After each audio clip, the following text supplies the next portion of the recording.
where is the past? Where is, not so much where are the events that took place in the past, but where is the past itself? I'm not so sure that a lot of people have ever actually confronted that question.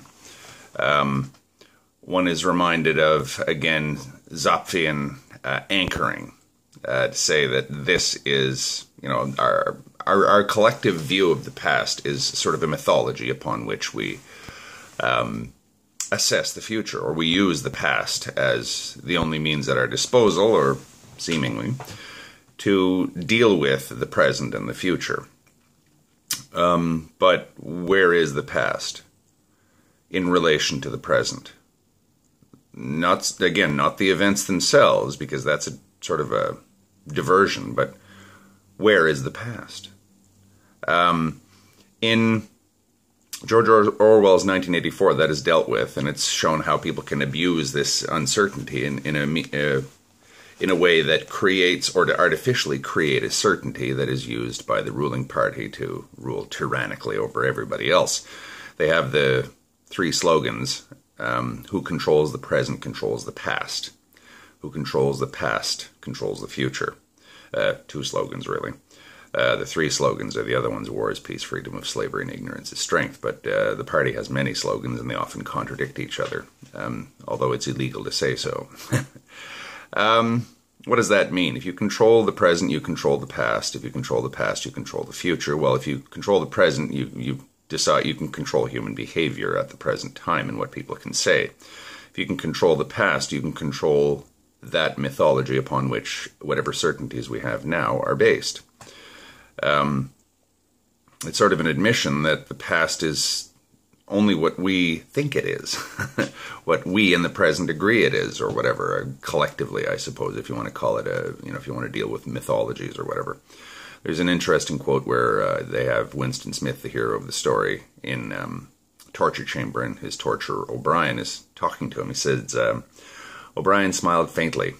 "You are no metaphysician, Winston," he said. "Until this moment, you had never considered what it is meant by existence. I will put it more precisely. Does the past exist concretely in space? Is there somewhere or other a place, a world of solid objects, where the past is still happening?"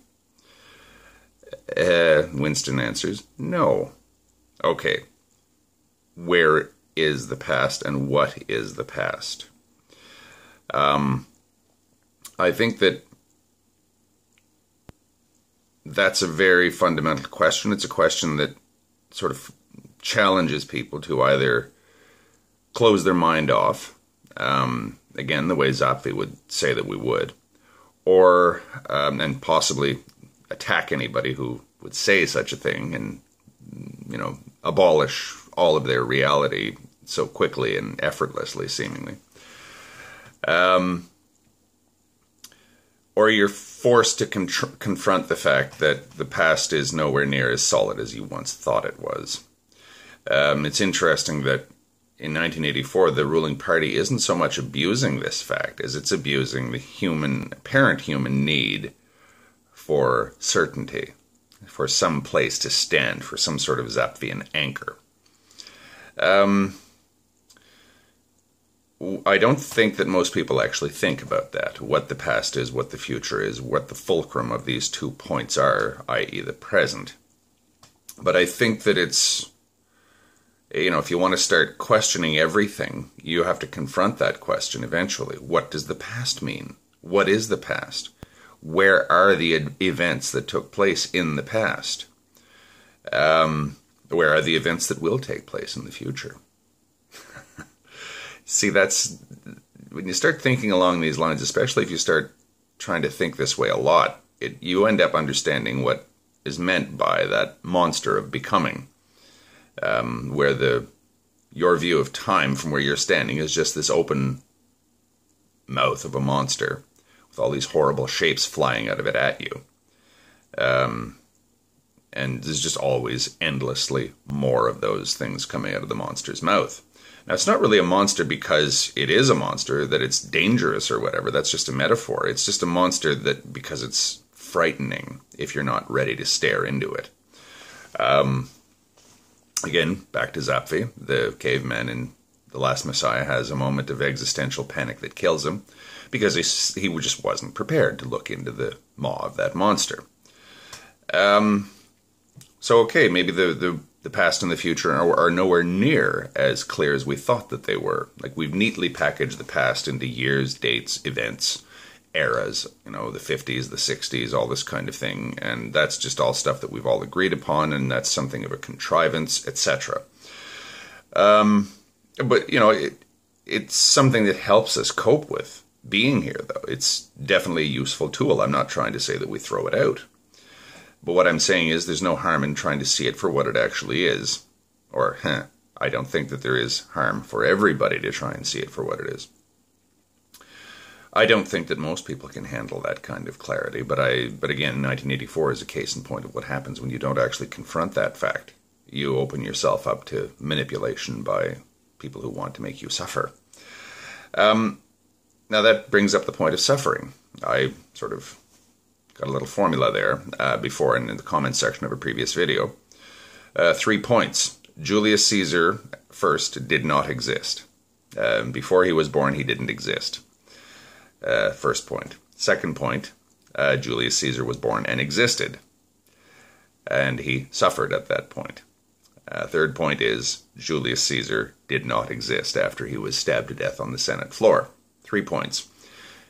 Julius Caesar did not exist. 1. Then, Julius Caesar did exist and suffered. 2. Julius Caesar did not exist. 3. Question. Where is Caesar's suffering? Not where was it? Where is it now? Where is it? In what sense is it real at all, in any way at all? Certainly, I'd ask you this. In what sense is it real to him? Where is he? Where is the past in and of itself? That's a good question, I think, again, that I don't think a lot of people face because they're afraid of looking into the mouth of that monster. They're afraid of having a moment of Zapfian existential catastrophe. But it's an interesting question, and again, I think that when this originally came up in the context of the Benatarian asymmetry, Benatar is either a victim of this fear himself, i.e. the fear of looking into reality for what it is, or his philosophy assumes that people won't look into the maw of that monster and find that the past and the future are essentially constructs of the present becoming, the eternal becoming, that are simply anchors that we use to make sense of things. They're in no sense real. Again, to quote O'Brien, does the past exist concretely in space? Is there somewhere or other a place, a world of solid objects where the past is still happening? You can rephrase that question any way you want, but the point is clear. He's asking Winston, where is the past? And all that it encompasses. It's gone. Completely gone. Where is the future? It hasn't happened yet. We don't know. Again, that's not so terrifying from a certain perspective because, we were talking about suffering. Where does suffering go? Where is Julius Caesar's suffering now? I would say that it's gone. And it may as well have never existed. I'm not talking about our memories of Caesar, by the way. I'm talking about the suffering that he actually endured himself, that he actually experienced. Where are Caesar's experiences? They are gone. Unless, of course, we want to get into things like reincarnation. That's another story, I suppose, but that's kind of the point that I was trying to make. Where is the past? Where is the future? In terms of Benatar's asymmetry, suffering, one would assume, takes place temporally, right? It takes place in time because it takes place at the experiential level. Does suffering take place in time? I think that it does, but it just depends on how wide you cast your net. I would say that suffering is an experience. It's not something that we can think about and intellectualize. You have to actually experience it. And the only, I'm not saying that you can't experience someone else's suffering through empathy. But what I'm saying is, what about the original suffering in and of itself, the suffering of the experiences themselves, not a replaying of such a suffering through empathy, but the actual suffering? Where is it after it happens? It exists in my memory. Let's say I, broke my leg yesterday. I would remember where the suffering was. I would have some sort of empathetic link with my own past. But when I'm dead, where is that suffering? It's gone. Completely, unutterably gone. And I don't see how it could be otherwise. Again, we're sort of getting into what's my view of the theory of karma here. But I don't want to sort of leap into things like reincarnation or whatever. But in terms of individuals, in terms of me as me, I would say that suffering is a temporal thing and thus a temporary thing. Temporal means it takes place in time. Temporary means that once its time is past, it's gone. I don't really see how we could see it any other way. Where is Caesar's suffering in 2015? I'm not asking someone to alter that question. I'm asking it as it stands. Where is Caesar's suffering now?